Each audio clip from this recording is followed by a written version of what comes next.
Good morning. Great to see everybody this morning. Scripture reading today is from Luke chapter 8, beginning with verse 26. It's a strange one, okay? Jesus and his disciples sailed to the Gerasenes land, which is across the lake from Galilee.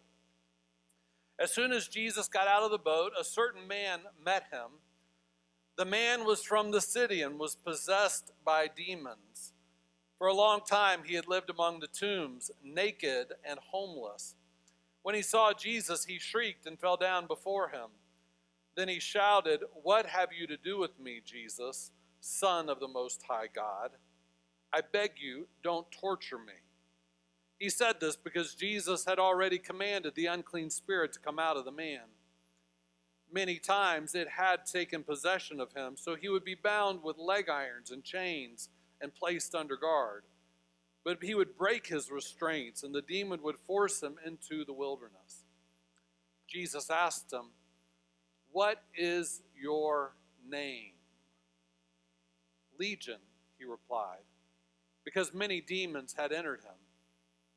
They pleaded with him not to order them to go back into the abyss. A large herd of pigs was feeding on the hillside. The demons begged Jesus to let them go into the pigs. Jesus gave them permission, and the demons left the man and entered the pigs. The herd rushed down the cliff into the lake and drowned. When those who tended the pigs saw what happened, they ran away and told the story in the city and in the countryside. People came to see what had happened. They came to Jesus and found the man from whom the demons had gone. He was sitting at Jesus' feet, fully dressed and completely sane. They were filled with awe. Those people who had actually seen what had happened told them how the demon-possessed man had been delivered. Then everyone gathered from the region of the Gerasenes asked Jesus to leave their area because they were overcome with fear. So we got into the boat and returned across the lake. The man from whom the demons had gone begged to come along with Jesus as one of his disciples. Jesus sent him away, saying, "Return home. Tell the story of what God has done for you." So we went throughout the city proclaiming what Jesus had done for him. The word of God for the people of God. Weird, right? Weird, yeah. Okay, so on my birth certificate is the name Vance Rains. I asked my parents, "Why'd you name me Vance?" I didn't like it when I was a kid because I didn't know any other Vances. It's an unusual name. They found it in a baby book, and that's a unique name, so I'm Vance. Clifton is a family name. My son's middle name is Clifton. My dad's middle name is Clifton. My middle name is Clifton. My grandfather's middle name is Clifton. He was named after his uncles John and Clifton, and my son says all of his sons, if he has some, will be named Clifton. It's a family name. Rains, I've done a little research, and it's supposedly from the British Isles somewhere, maybe Wales. So my name tells you, if you care, a little bit about me, right? As does yours, right? If we went around the room and what's your name, you might say, "Oh, I was named after this person or that person. My family name indicates my ethnicity, et cetera, et cetera. This is who I married." Names say something about who we are. I have other names as well. My wife refers to me as Sweetie. My kids call me Dad. Some people just call me Pastor as though that's my name. It's not. Because Vance is unusual, I'm often referred to as Vince or Lance. When I was the youth director here, the youth thought that was funny, so they called me Lentz, just to annoy me, I think. I do a lot of work in Guatemala. I haven't told you much about that story. But in Guatemala, they can't pronounce the V's as va. They pronounce them as ba. So my name in Guatemala is Bonds, which they also think sounds funny because it sounds very similar to what the sound goats make. Bonds. That's a different story entirely. I have the titles, Reverend and Doctor. It tells you what I do professionally. It tells you about my education. I've also been called some worse names, but I'm not going to get into that at the moment. And then there's the names I call myself. You do that? They're always nice, right? right? When you drop something, when you make a mistake, when you realize you made a big mistake. Sometimes when we're looking in the mirror, things we say to ourselves, right? So we have lots of names, right? Some names are better than others. But not all names are equal. Not all names are kind. Not all names are true. So Jesus has taken the disciples. They've gotten on a boat. They've gone across the Sea of Galilee to a foreign land. It's his first step into a foreign land, the land of the Gerasenes. And the first Gerasene person he meets is possessed with demons. He gets off the boat, and there's tombs there, and there's this guy naked, obviously out of his mind, obviously an outcast, obviously not quite together. He has broken shackles because they keep trying to shackle him, and he keeps breaking out of them. Clearly something is wrong with this man, and Jesus asks him a question. So remember, we're in a series right now called the Jesus Questions. Some of the questions we've been looking at, Jesus asked repeatedly. Why are you afraid? Where's your faith? Etc. This question, I don't see anywhere else in the Gospels. The question is, what's your name? I don't know of one other example that Jesus asked someone their name. In fact, sometimes Jesus knew the name. Remember Zacchaeus in the tree, right? He knew his name. There are other occasions. But he asked this man, what's your name? Is it just being, kind of getting acquainted, or is there something more? And so the man answers the question, what's your name? He says, I'm Legion. My name is Legion. But then there's a little add-on. I am Legion because many demons had entered him. Now notice what he didn't say. Oh, my name is Legion. My parents chose that name out of a book. Or my name is Legion. I was named after my mother's favorite uncle. Or my name is not really Legion, but it's what my wife calls me. It's a little pet name she has, Legion, right? My name is Legion. That's my profession. Or my name is Legion. It's a very honorary title in the Gerasene community, right? He didn't say any of that, did he? My name is Legion. Why? Because many demons had entered him. Now, in those days, the word legion had a very particular meaning.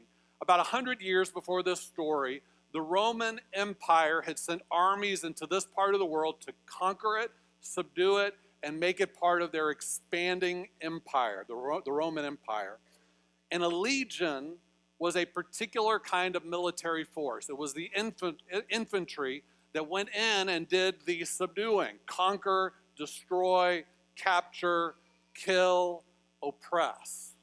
Right? That's who they were. In fact, a legion was about 5,000 soldiers that would come in. And so for 100 years, this entire region had been occupied by legions of Roman soldiers. Now, he's not saying, yeah, Mom, name me after the legion. We're really into them. No, he's saying that I am occupied by a destroying force. I'm occupied by a force that has robbed me of my life. I'm occupied by a force that has destroyed my freedoms.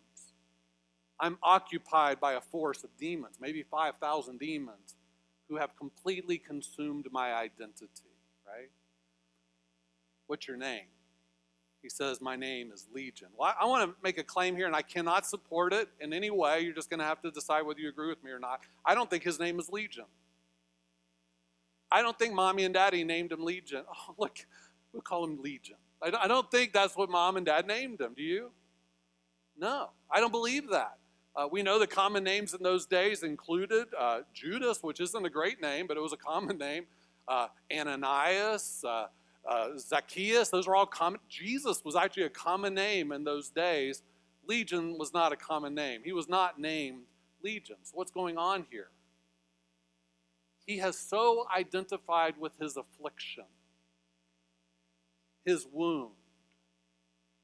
His suffering has so dominated him. His shame has so dominated him that when he's asked by a stranger, what's your name?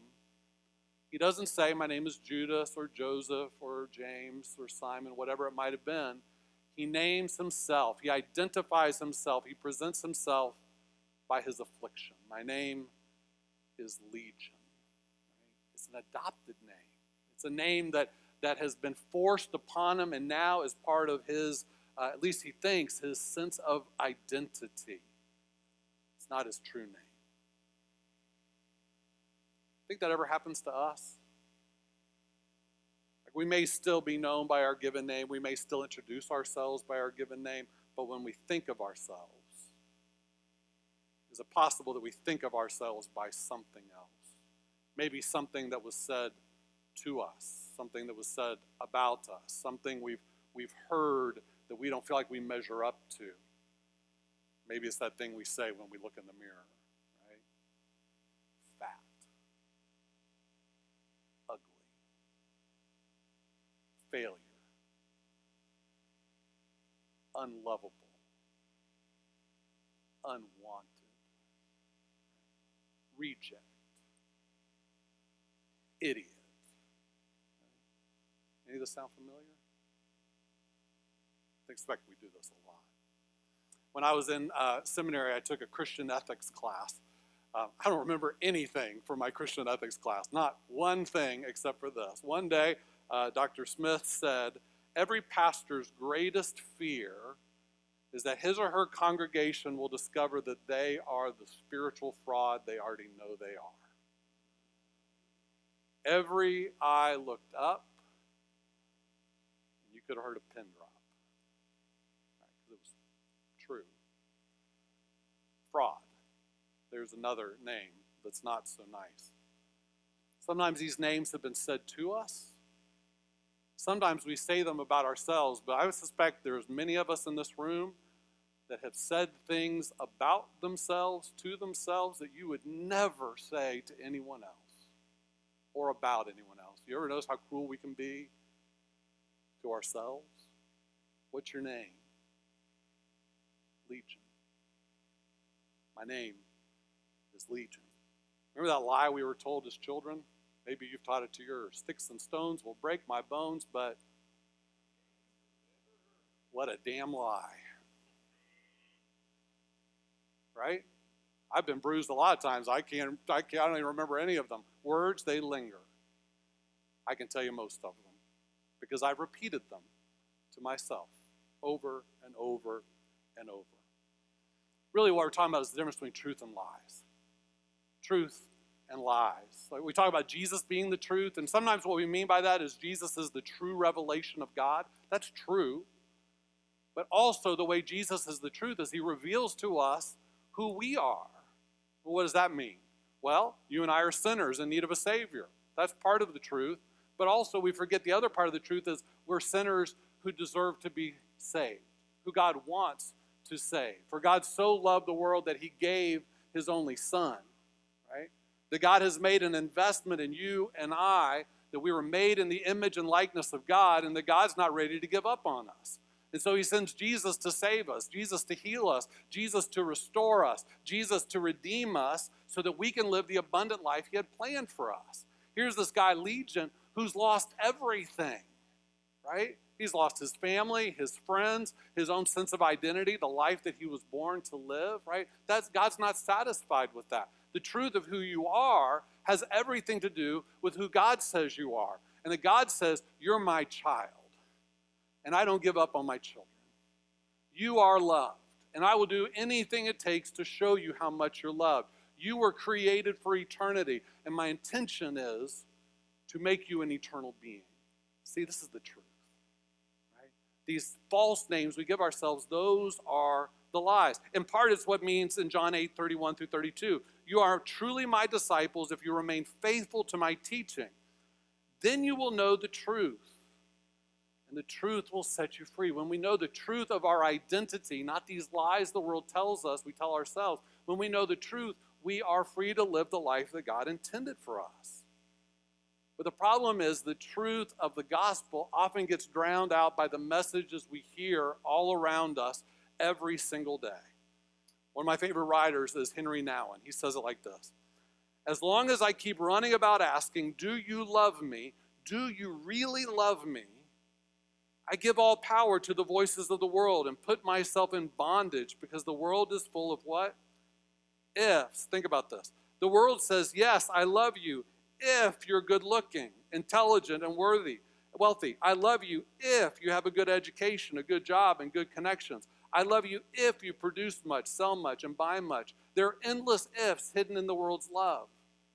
These ifs enslave me, since it is impossible to respond adequately to all of them. The world's love is and always will be conditional. I mean, think about that for a moment. All the ifs you see in social media, all the ifs you see on TV and advertising, all the ifs that you have learned to tell yourself, that if I am beautiful, if I am handsome, if I am strong, if I make a lot of money, if I drive a certain car, if I dress a certain way, if I wear a certain dress size, if my eyes are a certain color, if, then I'm a person of value, right? But if you're not those things, right? In our country, if you're not a white, straight, educated male, right? That's a place of privilege that I have for no good reason. If you're not wealthy, if you're not successful, if you've failed publicly in some way, well, then, maybe you're legion too. Friends, your value, your worth, your good name is not based on the world's ifs. Your value, your weight, your wealth, all of us is based 100% only in what God says it is. You are my child, God says. You are my beloved.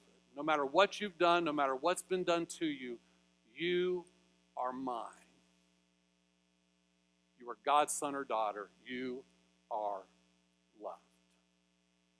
There's a camp in Minnesota for LGBTQ youth, Christian camp, meant to be an alternative to many other church camps that have been very condemning of the LGBTQ community. It's a safe place for them to go during the summer. And in that camp, there is something they do, an activity called the Naming Project. And then during this kind of ritual, the youth step into the lake about ankle deep, and standing in front of them is a pastor with a mirror. And the pastor says, don't look at me, look at yourself. Look in the eye. Look yourself in the eye. And the pastor speaks to them. You are God's child. You are God's beloved. You are fearfully and wonderfully made. You are created in the image and likeness of God. And when the first pastor finishes saying those truths, they step to the next pastor who takes water out of the lake, makes the sign of the cross on their forehead, and reminds them of who they are because of their baptism. You are God's. Can you imagine how powerful that is? For youth who've been told by society and often by the church that you're unwanted, unlovable, there's something wrong with you, to be reminded, God says you're my child. I don't think you have to be LGBTQ to need that message, do you? How powerful it would be for every single one of us in some way. Brennan Manning says, define yourself radically as one beloved by God. This is the true self. Every other identity is an illusion. Every other identity is an illusion. So here's where the rest of the story goes. It's an interesting story. You got it, right? So Jesus is talking to the man, what's your name? My name's Legion. Nearby, there's a herd of pigs, and the demons, don't send us to the abyss. We could get into that a whole nother day. So he says, okay, demons come out of the man, go into the herd of pigs. Immediately, the pigs go running down a hill. They fall off a cliff. They drown in the water. It gets stranger. The people taking care of the pigs see all this happen. They see now the man, the formerly known as Legion, is in his right mind. He's putting on clothes. He's acting quite normally. And so they go to town and they tell everybody. And so all the town folk come out to the lake to meet this Jesus, and they see for themselves, he seems okay now, right? He seems all right. And so they throw a party for Jesus. Is that how the story went? Were you paying attention? They say, would you please leave? Right? Now, follow the story. This poor guy has been suffering, we don't know how long, with maybe 5,000 demons in him. He comes and he saves the man. Maybe former friend to these people. Maybe they worked with him, colleagues, family member, right? And they say, this thing you just did, Jesus, would you please get back in your boat and go? Follow? Why? Don't we get a little complacent sometimes? Don't we get a little comfortable with the status quo? Even when it's us? Is it possible that even though the lies we say to ourselves, the names we call ourselves, even though they're painful to us, they're what we know and they're familiar? And so to accept a new reality would require me to change, and change is hard. I think what they're saying is, listen, we liked it the way it was, and yeah, this poor guy, whatever, but we don't need you coming around here, Jesus, messing things up. Right? And so look what happens. The guy goes to Jesus and says, listen, could I come with you? Right? Could I be your follower? That's a reasonable request. It says the man from whom the demons had gone begged him to come along with Jesus as one of his disciples. And Jesus sent him away, saying, return home, tell the story of what God has done for you. Now you might think that's an awfully cruel thing to do. These people, they've cast this man out, right? That's cruel to make the guy go back. But isn't it easier to just run away from our problems than to face them?